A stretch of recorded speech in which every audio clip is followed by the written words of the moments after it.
All right, welcome to DeckLogic. This is going to be an overview of how to use this program. So please watch this through before starting to use this. So we'll go through the different tabs and what you're going to use each tab for. So your table of contents is going to be kind of just an overview, give you links to your materials and price lists. This is where you can add material or change the price of material. I'll go into that a little bit in this video, but also you can click this link right here and that'll go a little more in depth into that. And these will be links to our different deck sections, right? And so let's go through what that means. So the blue tab, our main deck entry, this is going to be the main thing you're going to use, right? This is where you're going to input the information into your deck, measurements, what material you're going to use, etc. So the question is if you have a square deck, if your deck is just a simple square or rectangle, you're just going to use this tab. But if you had a deck like this, right, which wasn't a square, we're going to need to break this up into sections, right? So this square will be one section, this would be another section, right? If we had an L-shaped, let's say we had an L-shaped deck like this. So this would be one section, and this would be our second section.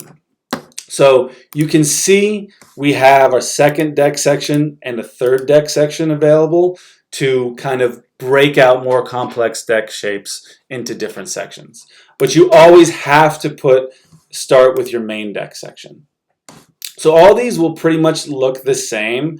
So we'll just go over our main deck section for now.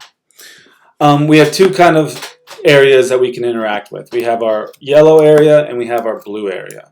Our blue area are going to be readouts telling us what material we're going to need, how much of it, and the price as we input information in our yellow section.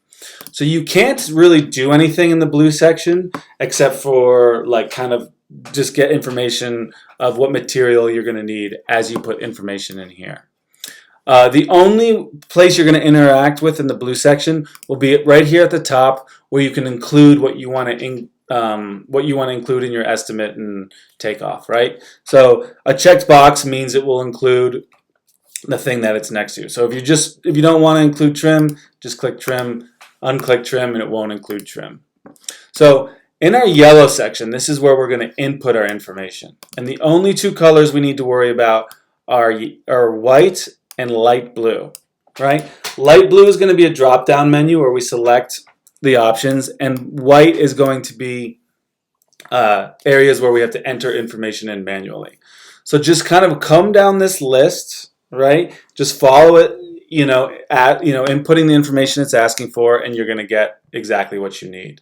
So let's just do a little example real quick. As we start to put information into this sheet, you're going to see the readouts are going to start telling us what material we're going to need, right?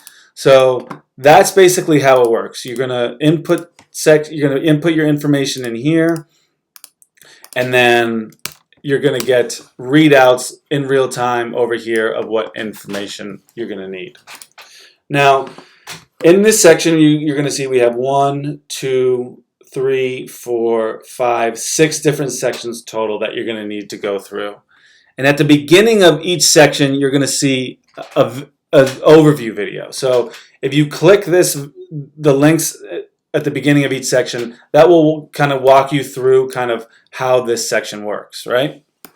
You'll also see that we have question marks next to certain things.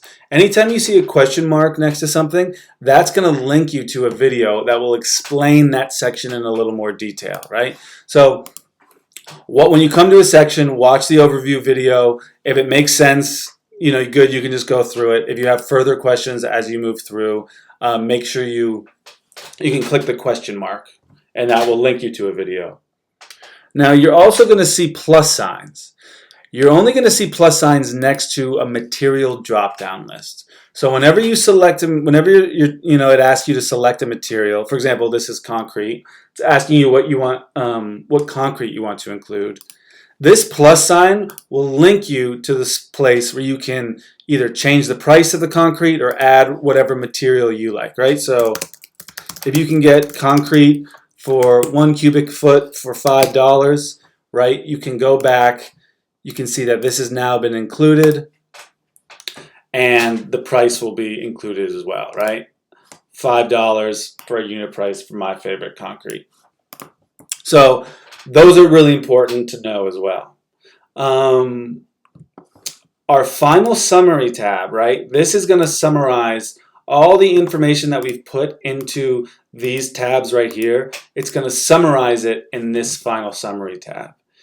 So this is also where you're going to be able to change the amount of the material manually if you want, and the material itself. So whenever you're moving through this, you'll see you're not going to be able to change the length of this lumber, right? Or the amount. This is going to optimize it so you have the least amount of waste. But if you wanted to change the length of these based on, you wanted extra, all you would do is come to your final summary tab.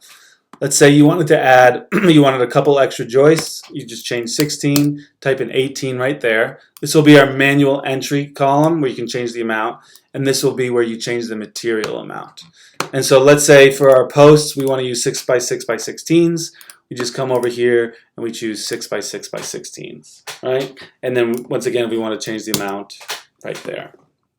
So, once you've gone through and you've watched all these videos and you've input your information in here, you can move on to your second. If you have a complex shape and you need to move on to your second section, you can click second section right here and then fill in this information.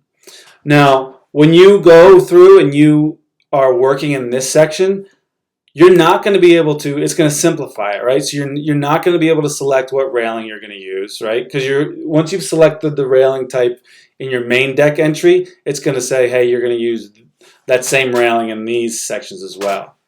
As well as whatever you select for your hardware material in terms of joist tape and joist hangers, you're not going to be able to select these things in these sections.